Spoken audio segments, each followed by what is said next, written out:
Hello, this is Megan Brown with the National Park Service, and we welcome you today to view our webinar on applying for a Historic Black Colleges and University grant from the Historic Preservation Fund. This program is operated out of the State Tribal Local Plans and Grants Division within the National Park Service. We are located in Washington, D.C., and we manage all of the funds that come from the Historic Preservation Fund, one of those being the HBCU grant program. This is a program that has not been funded for several years and did receive funding in fiscal year 2017. Also has received funding in 2018, and we will talk more about that as we go through the presentation. For those of you that might not know, but you likely do, the history of the HBCU program is since 1837, these colleges have served the needs of higher education for the African American community across the country. The first HBCUs were established in Pennsylvania, Ohio, Missouri, and Tennessee. And then following the Civil War, there was an influx of establishment of these schools throughout the Southeast, Midwest, and Southwest. Since the 1990s, the Park Service has awarded over $60 million in grants to over 80 of the remaining active HBCUs. And the majority of this grant funding has gone towards preserving the historic structures on the campuses that are listed in the National Register of Historic Places. And we'll talk more about what that means as we move on. So who may apply for these grants? You need to be an accredited HBCU institution, and you'll see that there is a web link here that can take you to that list of colleges that are eligible to apply. The other main factor is that the building or structure that you are applying to get assistance for has to already be listed in the National Register of Historic Places at the time of the grant award deadline. So just being eligible for the National Register is not enough due to our limited funding. You need to be already listed in the National Register. Now, this may be either as an individually listed property, so the nomination is just about that one building, or as contributing to a National Register Historic District. And many of the HBCU campuses are listed as National Register Historic Districts. The best way to find out if this is possible for you is to get in touch with your state historic preservation office, and they'll be able to help you confirm if the property is already listed in the National Register. Preparing a National Register nomination can be a lengthy process, usually takes at least a year at minimum. So this is probably something that you won't be able to tackle in time for our grant deadline in May, but might be something to plan for future funding if it becomes available. So what do we pay for? The minimum grant request is $75,000 of federal funds. The maximum request is $500,000 of federal funds. As we go through the review, the selection panel and staff may decide to award less than the minimum request, or if you ask for the maximum, they may award less than the maximum, depending on what the elements of your grant application are and how many applications that we do have. The projects that we fund are preservation projects, so they're meant to do physical preservation to historic districts, buildings, sites, structures, and objects that are listed in the National Register. As part of that, the project has to comply with Section 106 of the National Historic Preservation Act, as well as the National Environmental Protection Act, NEPA. Also, the project or the site and the university will be asked to execute a preservation covenant and easement for a length of time following the project to ensure that the federal investment is protected. Additional eligible costs include pre-preservation studies, architectural planning, engineering studies, historic structures report, and of course the repair and rehabilitation of historic properties. Any of the work done to these historic buildings or the planning for that work must meet the Secretary of the Interior's treatment standards for historic properties. Usually the standard that we would be looking for is the rehabilitation standard. So that is something to make yourself familiar with. Sometimes it's easier to talk a little bit about what is not funded, and these are the things that the grants cannot pay for. So construction of new buildings, acquisition of a historic building or a collection. We don't do conservation of collections. This program is really specifically focused at saving the built environment. There are programs through other federal agencies like the National Endowments of the Humanities or the Institute for Museum and Library Services that might have programs to help assist with collections. So do look into that if that's your main interest. We don't do long-term maintenance or curatorial work that lasts past the grant period. We don't reconstruct a historic property. We do realize that sometimes an important building is lost, but that is not the intent of this grant program, to bring something back that is no longer there. We don't pay to move historic properties, and if it was moved, we need to ensure that it's still listed in the National Register, because sometimes moving can cause that property to be delisted. Cash reserves, endowments, or revolving funds are not eligible, and fundraising costs. We know you probably need more than our money to complete the project, but fundraising is not something that we can help you pay for. And any work performed prior to the grant award. So we're going to only pay for work that happens once you receive the grant agreement. Let's talk a little bit about the selection process. So once you submit an application, NPS personnel and other qualified federal employees will review all the complete proposals. So complete is an important word here. You need to meet all the requirements that are outlined in the notice of funding opportunity, and making sure that you have all the parts and pieces of the application submitted. Reviewers' evaluations are based solely on the material you gave us in the application. So you may attach a lot of additional materials. We actually strongly encourage you not to make sure that all the information that's needed is written into your application in a concise manner, so that we're able to review that quickly and efficiently and correctly.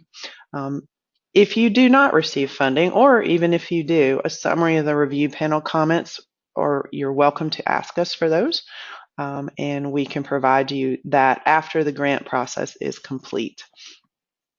The panel that will meet and make recommendations, those recommendations will then go up to the Secretary of Interior, and then be forwarded to the House and Senate Committees on Appropriations for final approvals. And then the Park Service will apply a risk assessment to projects recommended for funding. This is both a financial and programmatic assessment, and we want to make sure that the organization is capable of handling the federal grant. One thing to keep in mind with this program is matching funds are not required, but they definitely are considered a competitive factor in the evaluation process. So if your university is able to contribute funding to the project, that just shows us the commitment that you have to it. So let's talk some about the selection criteria that we will use to evaluate your project. Significance is very important. We want to know the role that the historic resource played in the HBCU experience. We want to know why it's significant for the National Register, so really looking at that National Register nomination and providing us a nice summary of what the reasons it was listed for in the application is important. Make sure that we know how the project will result in recognition and understanding of this educational element of the property.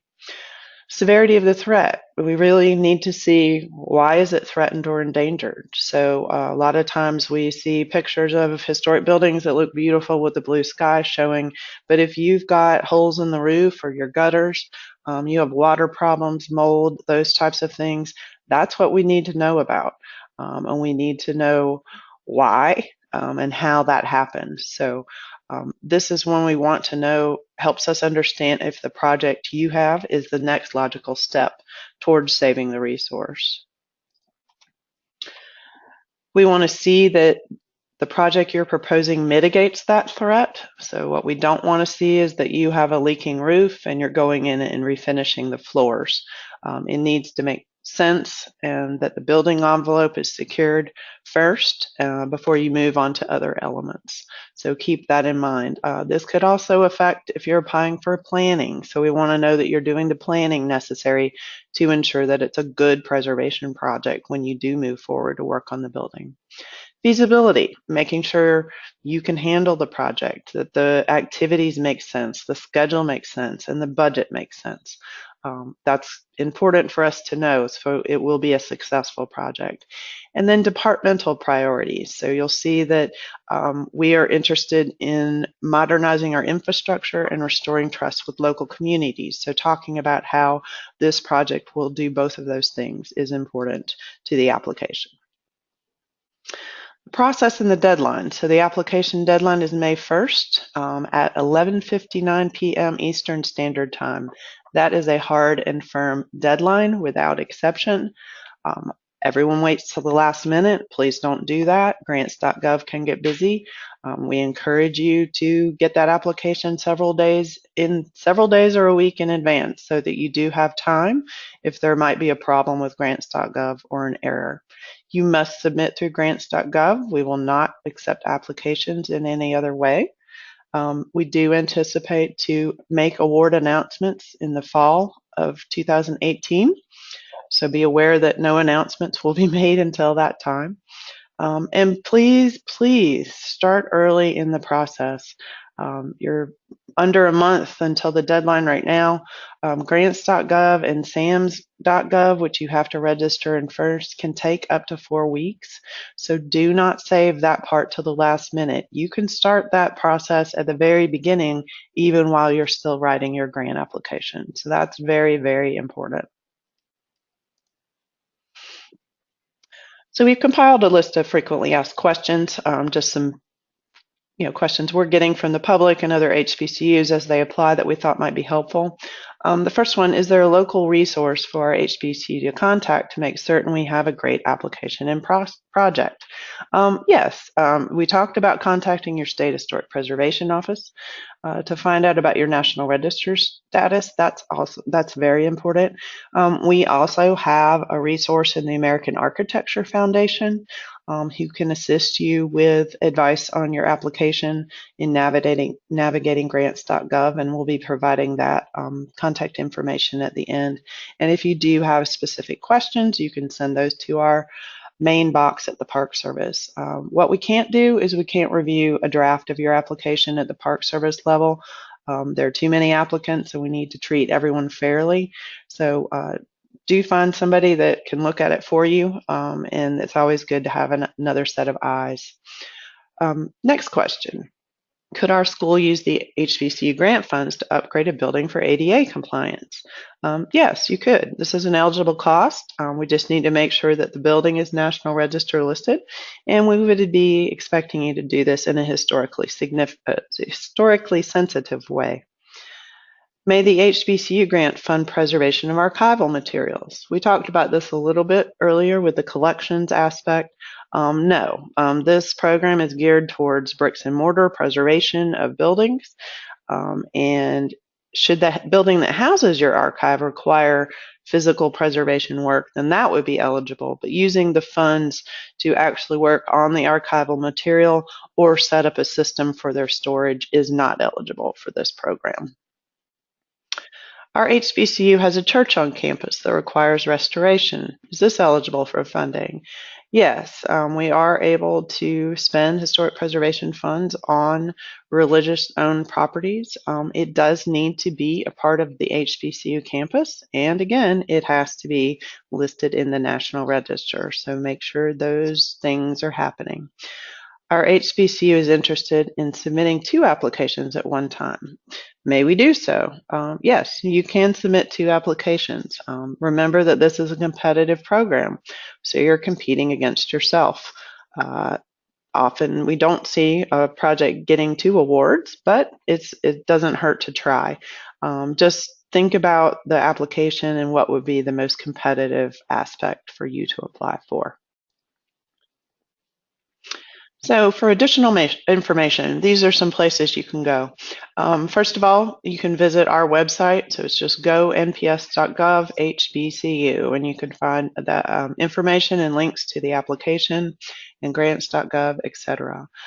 This is the State, Tribal, Local Plans and Grants Division is where this program is run out of. You can see here our main email, preservation_grants_info@nps.gov, and our main line. We will answer your questions as soon as we can.